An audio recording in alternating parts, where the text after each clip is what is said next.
سب سے پہلی چیز یہ ہے کہ پاؤں میں انگلیوں کا رخ قبلے کی طرف ہو. پاؤں میں انگلیوں کا رخ قبلے کی طرف ہونا چاہیے. اور پاؤں کو یوں کر کے بتائیں غلط جو طریقہ غلط، یوں کریں یا یوں کریں. اس طریقے سے جو کیا جاتا ہے یا اس طریقے سے جو کیا جاتا ہے یہ طریقہ ٹھیک نہیں ہے. پاؤں کو سیدھا رکھنا ہے اور کم از کم 4 انگلیوں کے برابر فاصلہ ہو، باقی ہر انسان اپنی جسامت کے اعتبار سے. اس کے بعد تکبیر کہنی ہے، تکبیر تحریمہ. تکبیر تحریمہ کا طریقہ یہ ہے ہاتھ کانوں تک اٹھانے ہیں اور اس کے بعد اللہ اکبر کہہ کر ہاتھ باندھ لینے. تکبیر کہیں، اس طریقے سے ہاتھ اٹھائیں اللہ اکبر، اور ہاتھ جیسے میں نے بتایا. اب ہاتھ باندھنے کا طریقہ یہ کہ تھوڑا سا اس کو ناف کے نیچے اور اس سے یہ حلقہ بنا کر یہاں اس کو باندھ دیے. یہ جو غلط طریقہ یہ جو اس طرح کرتے ہیں یہ بتائیں. اس طریقے سے کرتے ہیں بعض لوگ، ٹھیک ہے، یوں کر لیتے ہیں. بعض لوگ یوں یہ ہاتھ کو نیچے لٹکا دیتے ہیں. یہ ہاتھ کو لٹکائیں نیچے تاکہ پتہ چلے. اس طریقے سے بعض لوگ کرتے ہیں، یہ طریقہ بھی غلط ہے. اس طریقے سے کرتے ہیں یہ بھی غلط ہے. اس طریقے سے کرتے ہیں یہ بھی غلط ہے. یہی طریقہ ہے کہ اس طریقے سے ہاتھ باندھنے. اور اس کے بعد جیسے بتایا گیا کہ نظریں سجدے کی جگہ پر ہوں گی، ادھر ادھر نہیں دیکھنا، نہ یہاں دیکھنا ہے. اچھا، قیام میں ایک بات یہ یاد رکھنی چاہیے کہ بعض لوگ سر کو بہت جھکا دیتے ہیں. سر کو جھکائیں بہت، بالکل ایسے کھڑے ہوتے ہیں. ٹھیک ہے، اس طریقے سے کھڑا نہیں ہونا، نہ اوپر کی طرف دیکھنا ہے، سجدے کی طرف نظر ہونی چاہیے، سجدے کی جگہ کی طرف. یہ سجدے قیام میں نظروں کا مقام وہ سجدے کی جگہ ہے کہ نظر سجدے کی جگہ پر ہو اور انسان یوں کھڑا ہوا ہو. تو سر نہ بہت زیادہ جھکا ہوا ہو کہ یہ یہاں مل جائے، اس طرح نہیں کرنا، بلکہ بالکل جو فطری طریقہ ہے اسی فطری طریقے کو اسلام نے نماز کا طریقہ بنایا ہے. اس کے بعد رکوع میں جانے کا طریقہ.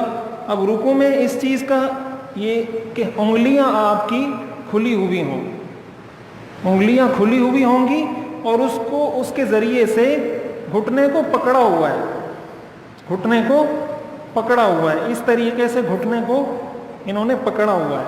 بالکل بند نہیں رکھنی یا بالکل ایسے نہیں رکھنا، یوں کر کے یوں کریں. بعض لوگ یوں کرتے ہیں، یوں نہیں کرنا، یوں نہیں رکھنا ہاتھ، نہ یوں رکھنا ہے، نہ یوں رکھنا ہے، نہ یوں رکھنا ہے. ہاتھ یوں رکھنا ہے.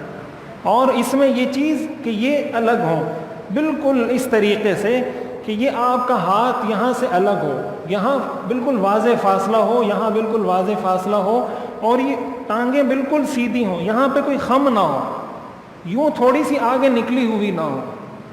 اس چیز کا بھی دھیان رکھنا چاہیے. اور کمر کے بارے میں یہ کہ کمر بالکل سیدھی ہو. ٹھیک ہے. اب سر کے بارے میں بعض لوگ یہ کرتے ہیں سر کو بہت زیادہ جھکا دیتے ہیں، بالکل نیچے یوں جھکا دیتے ہیں. یہ طریقہ بھی ٹھیک نہیں ہے. سر بالکل کمر کی سیدھ میں ہونا چاہیے. یہ جو کہا جاتا ہے نا اب یہاں آپ پانی کا کٹورا رکھیں گے تو وہ پانی نہیں گرے گا انشاءاللہ.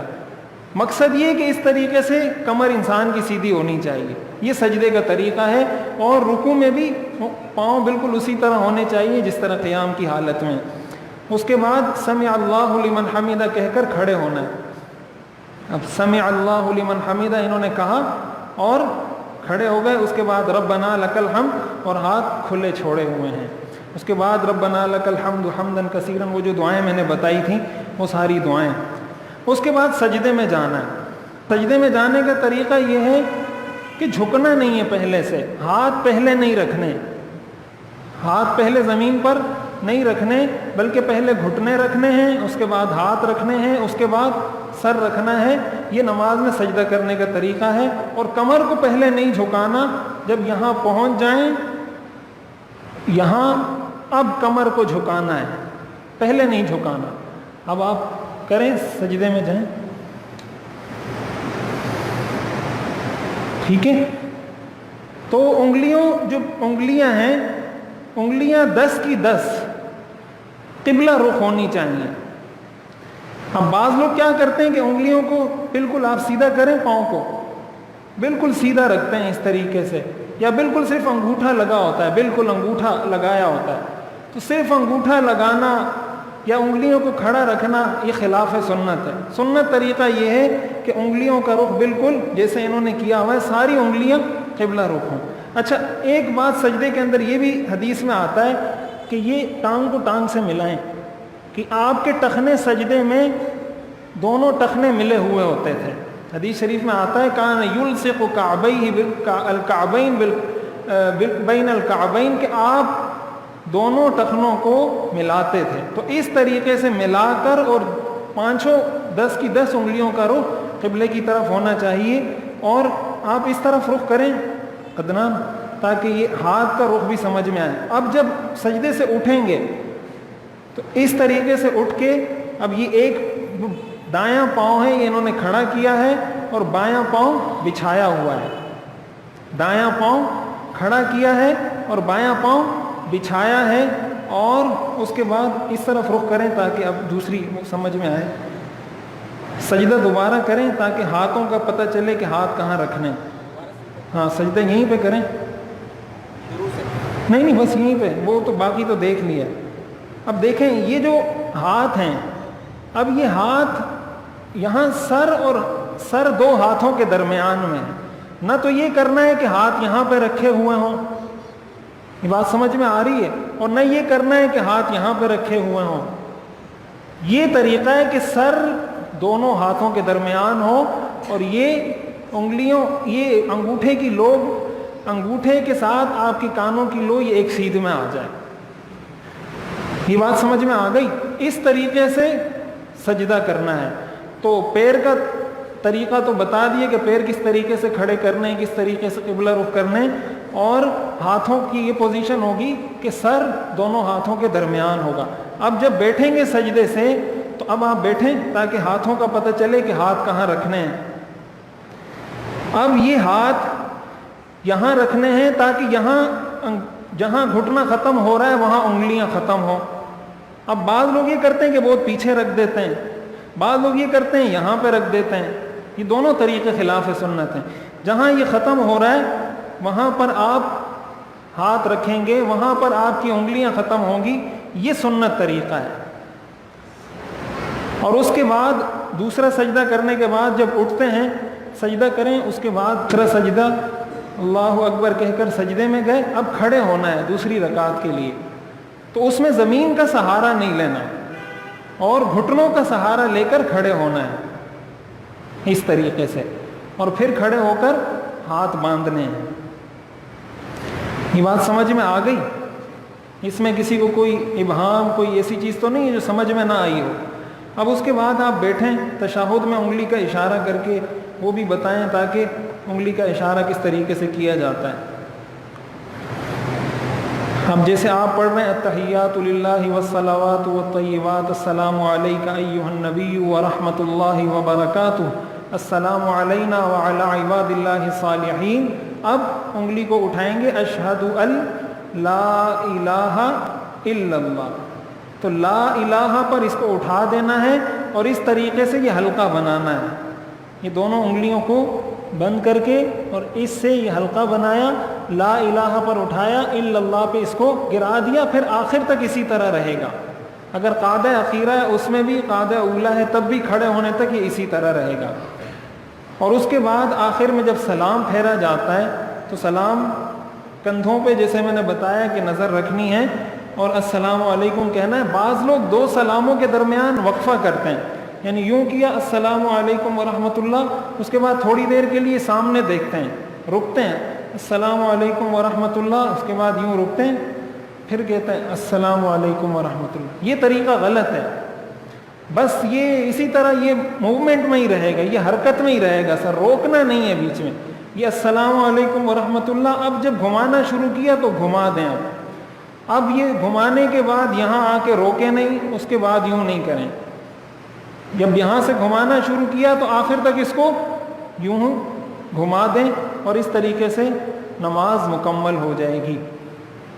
تو یہ نماز کا عملی طریقہ ہے.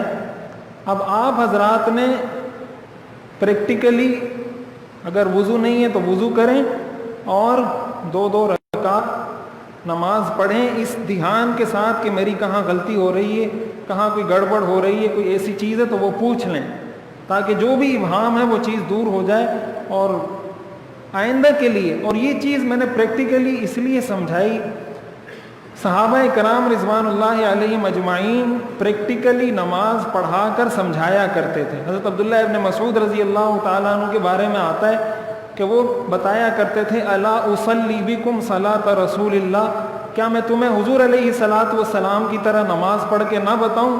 تو پھر ان کے شاگرد کہتے تھے بتائیں، تو پھر وہ یہ سارا طریقہ کر کے بتاتے تھے کہ حضور علیہ الصلاۃ والسلام اس طریقے سے نماز پڑھتے تھے۔ تو یہ آپ نے اپنے بچوں کو سکھانا ہے۔